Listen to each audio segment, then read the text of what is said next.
नमस्कार बहनों और भाइयों, अरुण चतुर्वेदी एक बार फिर से आपका स्वागत करता है। और इस लर्निंग और अर्निंग की कड़ी में आज एक नई बात फिर से जोड़ते हैं और उसका नाम है इंडिया विक्स इंडेक्स। काफ़ी लोगों ने सुना होगा, वो बड़ा पॉपुलर इंडेक्स है, लेकिन इसको कैसे यूज़ किया जाता है, कैसे इसको समझा जाता है, तो आज इसके बारे में चर्चा करते हैं। तो इंडिया विक्स इंडेक्स का मतलब ये होता है कि इंडिया वॉलेटिलिटी इंडेक्स, मतलब जो निफ्टी 50 के जो 50 शेयर हैं उनको कैलकुलेट करके इस इंडेक्स का कैलकुलेशन बनता है। इस कैलकुलेशन की चर्चा कभी और करेंगे। आप सिर्फ इतना समझें कि इसको कैसे देखा जाता है और इसका कैसे आपकी ट्रेडिंग में यूज़ किया जाता है। तो इंडिया विक्स इंडेक्स को देखने से जो ट्रेडर होते हैं उनको ये आइडिया लग जाता है कि मेरे को क्या करना है, मार्केट में बाइंग करनी है, मुझे सेल करनी है। तो ये आगे के 30 दिन का एक्सपेक्टेशन इंडिकेट करता है। मतलब इंडिया विक्स इंडेक्स एक ऐसा इंडेक्स है, बड़ा इंपॉर्टेंट इंडेक्स है। मतलब मैं इसको बहुत नज़दीक से समझता हूँ और इसको यूज़ करता हूँ अपनी ट्रेडिंग में। तो इसको ऐसे समझें कि ये फियर एंड ग्रीड का इंडेक्स है, देसी भाषा में समझो। मतलब जैसे यदि इंडिया विक्स इंडेक्स यदि ऊपर की तरफ जा रहा है, जैसे आपने देखा होगा कि 25 मार्च 2020 को इंडिया विक्स इंडेक्स 84-85 के आसपास टच कर रहा था। मतलब फियर एकदम तेज़ी से बढ़ गया था। मतलब वॉलिडिटी इतनी तेज़ बढ़ गई थी कि कुछ समझ में नहीं आ रहा था कि एक एक शेयर में 20% का, 18% का ऊपर नीचे हो रहा था। तो ऐसी कंडीशंस में कोई भी ट्रेडिंग करना मतलब बहुत ही रिस्की है और मैं नहीं समझता हूँ कि वो एक हेल्दी चीज़ है। तो जैसे इंडेक्स कम होता है, इसका मतलब फियर कम हो रहा है। इंडेक्स बढ़ रहा है, मतलब वॉलेटिलिटी, इंडिया विक्स इंडेक्स बढ़ रहा है तो फियर बढ़ रहा है। इंडिया विक्स इंडेक्स कम हो रहा है तो फियर आपका कम हो रहा है। फियर कम होने का मतलब क्या होता है कि उसमें वॉलेटिलिटी कम होती है। यदि किसी भी शेयर में वॉलेटिलिटी यदि मिनिमम है या एक कंट्रोल में है तो उसको हेल्दी इन्वायरमेंट बोला जाता है। उसमें ट्रेडिंग एक सेफ जोन रहता है, उसमें रिस्क का फैक्टर कम हो जाता है, लॉस के चांसेस कम हो जाते हैं और प्रॉफिट के चांसेस बढ़ते हैं। इसको एक उदाहरण से ऐसे भी समझ सकते हैं कि जैसे न्यूज़ में आप देखते होंगे कि यदि समंदर की लहरें तेज़ी से बहुत आगे बढ़ती हैं, बहुत एक जो नॉर्मल जो जोन होता है उससे यदि तेज़ी से आगे बढ़ रही हैं, तो आपको एडवाइस की जाती है कि मछुआरे अंदर न जाएं मछली पकड़ने के लिए, क्योंकि बहुत हाई टाइड हो रहा है। मतलब समंदर बहुत तेज़ी से उछाल बढ़ रहा है।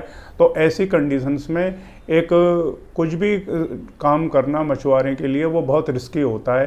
तो उनको वहाँ पर नहीं जाने की सलाह दी जाती है।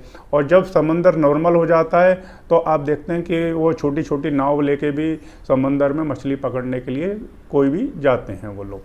तो इसी टाइप से आप ये समझें कि इंडिया विक्स इंडेक्स यदि एक नॉर्मल रेंज में है, जैसे मेरे हिसाब से मैं इसको जो आइडियल रेंज समझता हूँ वो इंडिया विक्स इंडेक्स को 18 से लेके और 28 तक, यदि इसके बीच में इंडिया विक्स इंडेक्स है तो मेरे को वो एक आइडियल सिचुएशन दिखाई देती है। ऐसी कंडीशंस में मैं बाइंग को प्रेफरेंस देता हूँ या सेलिंग को प्रेफरेंस देता हूँ। मतलब एक वॉलेटिलिटी जो है वो बहुत नॉर्मल है, उसमें लॉस के चांसेस बहुत कम होते हैं।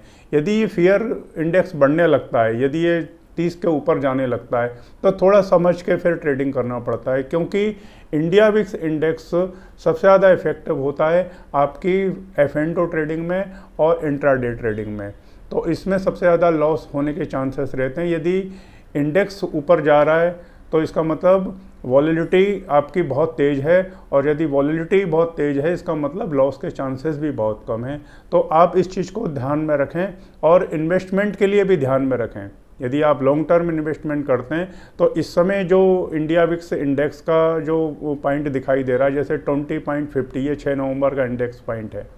तो यदि इस पॉइंट पर यदि आप निफ्टी 50 के शेयरों में इन्वेस्ट करते हैं तो आगे के 1 महीने में आपको प्रॉफिट होने के चांसेस ज़्यादा हैं। और जैसे एक 25 मार्च को जब इंडिया विक्स इंडेक्स का जो कैलकुलेट वो था इंडेक्स था, आप देखेंगे चार्ट पर जाके तो 84, 84.5, 85 इस टाइप की रेंज में था। मतलब वहाँ पर इतनी ज़्यादा वॉलिडिटी थी कि मतलब एक ट्रेडर को काम करना असंभव था। और ऐसे जो समझदार ट्रेडर होते हैं तो ऐसी मार्केट में वो काम नहीं करते हैं। वहाँ पर प्रॉफिट लॉस बहुत खतरनाक जोन में रहता है। आप कोई भी ट्रेड करने में मतलब आपके लॉस के चांसेस बहुत ज़्यादा हो, आपकी कैपिटल ख़त्म होने के चांसेस बहुत रहते हैं। इसलिए एक नॉर्मल ट्रेडर को एडवाइस की जाती है कि जब India VIX index normal condition में हो, जैसे मेरे लिए मैं उसको समझता हूँ कि 18 से 28 के बीच में यदि वो इंडेक्स काम करता है तो मैं रेगुलर बेस पर मार्केट में बना रहता हूँ। यदि वो उसके ऊपर जाता है तो फिर मैं अपने को सावधान करने की कोशिश करता हूँ। तो मैं आशा करता हूं कि आप इस चीज़ को समझेंगे, अपनी ट्रेडिंग में समझेंगे और इस चीज़ को पहले समझें और अपनी ट्रेडिंग में यूज़ करें। ये आगे के 30 दिन के लिए आपको इंडिकेट करता है। मतलब आज निफ्टी के शेयरों में 30 दिन में आगे क्या होने वाला है, ये इस चीज़ को आपको बहुत बताता है। बड़ा हेल्पफुल इंडेक्स है। इसको आप अपनी ट्रेडिंग में लेके प्रॉफिट के चांसेस बढ़ा सकते हैं और आपकी लर्निंग को भी बढ़ा सकते हैं। तो आज आशा करता हूँ कि आपको ये चीज़ें कॉन्सेप्ट क्लियर हो गया होगा और इसका आपको फ़ायदा मिलेगा आपकी भविष्य की ट्रेडिंग के लिए। आज इतना ही, फिर मिलते हैं अगली वीडियो में। नमस्कार।